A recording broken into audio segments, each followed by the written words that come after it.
When you talk about the history of video games, there's a couple games that you have to talk about, like Pong and Pac-Man and Super Mario Brothers, that really influenced the entire video game industry. And Xevious is one of those titles.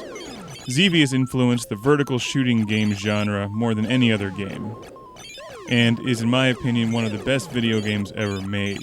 And incredibly challenging, frustrating, and enjoyable all at the same time. This game was released in 1982, and has fortunately seen a comeback on Xbox Live. And I think Xbox Live is tremendous, and the Xbox Live Arcade, bringing back the old school games from the 80s and platformers from the 90s. And I can't say enough good things about Xbox Live. Not only does it bring back these great old school games, but it brings them back in high definition. You can play them through your HDMI cable into an HD TV. It's just tremendous. Xevious is presented in its original native aspect ratio as you would have played it in the arcade, which is like a television laid on its side. It probably looks very familiar to those of you who have played games like Raiden, and there's so many games in this genre now. As a general rule, I think they're more popular in Japan than they are over here in the States, and I think that's unfortunate, because I personally like this genre a great deal. It's challenging, it's fun.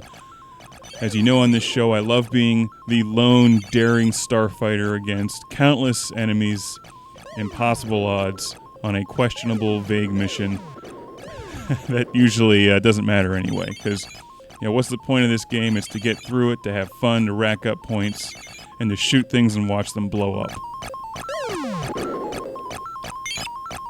Xevious came out in the arcade in 1982 and has since been seen on game systems like the Atari 7800 and the NES. And in fact, the original Classic Game Room series, we reviewed the Atari 7800 version and a version for the PlayStation, which they remade. As you can see from the screen, you have two different weapon options, and that's one of the things that makes Xevious unique. But for starters here, you have your lasers, your twin cannons, I think they're lasers, maybe they called them something else, and your bombs. So you have to shoot your enemies in the air, and also bomb the enemies on the ground. And they're all shooting at you from different directions, and it's very challenging. What makes this game decidedly different from Raiden 3, for instance, which is one I recently reviewed, is that you can't power up your weapons to have this arsenal that fills the entire screen with your weaponry. You're basically limited to the two weapons that you start with.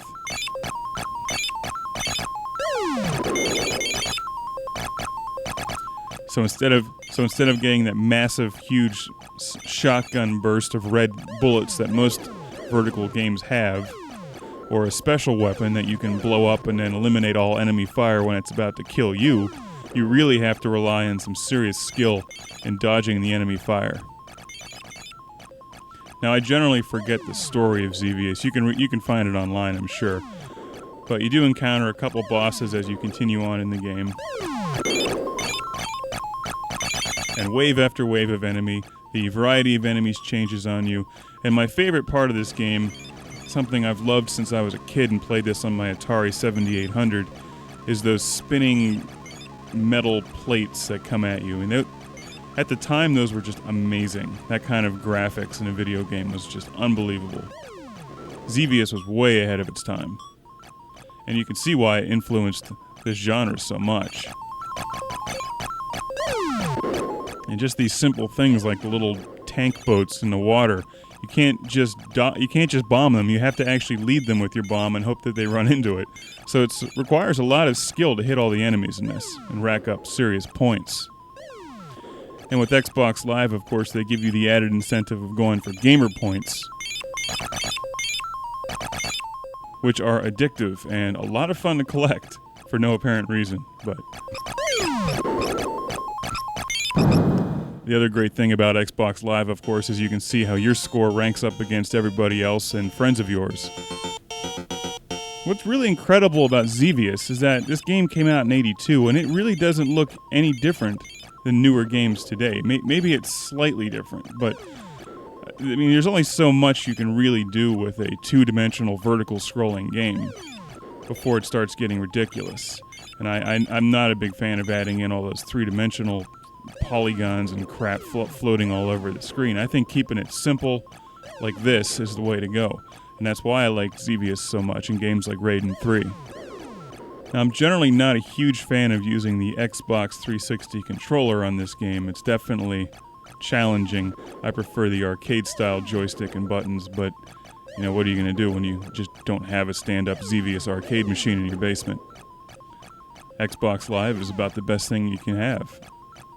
So it does require some skill to hammer away at the button, and also remember to bomb your enemies at a precise time. This is not a game where you can just hold down the fire button. It does give you an option to do a manual shot where you just fire at the rate that I'm firing at now, and also I use my other trigger to hold down the auto fire.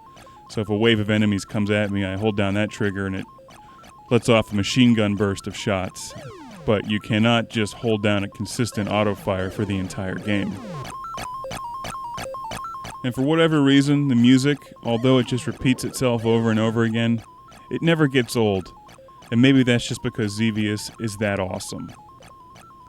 Here are the metal plates. I mean, just look at those. 20 years ago, that was incredible. They're tough, too. You have to dodge those things. You can't blow them up, so you have to dodge them. And then the enemy fire is coming at you, and then, you know, you get caught in between the enemy fire and the spinning metal plates, and it kills you. I love to see the resurgence in arcade titles on Xbox Live. And they don't cost much on Xbox Live. A game like this is only about $5, and it really has infinite replay value. Even if you went out to find this for your Atari 7800 or NES, it would still cost you at least $5 or $6 when you add in the shipping cost. Because, you know, you'd probably end up finding it on eBay, for instance. But with the Xbox Live, you just download it and it's no problem. Now, I'm by no means the greatest Xevious player in the world. In fact, I'd like to get a lot better at this game because it really is one of my favorite games and always has been. Just need to find the time to sit down and get back into it. One of my favorite game systems is the Atari 7800, and that's one that I grew up with and had when I was a kid. And Xevious was up there with Robotron 2084 as my favorite game on the Atari 7800. I played it for hours and hours and hours and hours. And I'm glad to see that there's still a lot of interest in Xevious today. If you like this genre and you've never played Xevious before, you owe it to yourself to pick this game up on Xbox Live or the 7800 or the NES, and you've got to play Xevious. If you're really hardcore, you can go out and buy a real stand-up coin-op Xevious machine like they would have had it in the arcades in the 80s, and you can put that in your living room, in your house. And then your wife can come home and be like, "Where's all the furniture?" And you'd be like, "Well, I put it outside because we got a Xevious machine." And, you know, and she may start to get red and get mad at you, and you'd be like, "Well, why do you need furniture when you have a Xevious machine? The whole point is to stand there and play Xevious." I mean, it's only common sense.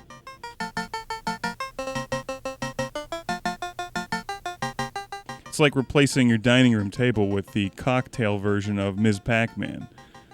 You can eat on that Ms. Pac-Man machine and play Ms. Pac-Man at the same time. Hell, it worked at Pizza Hut.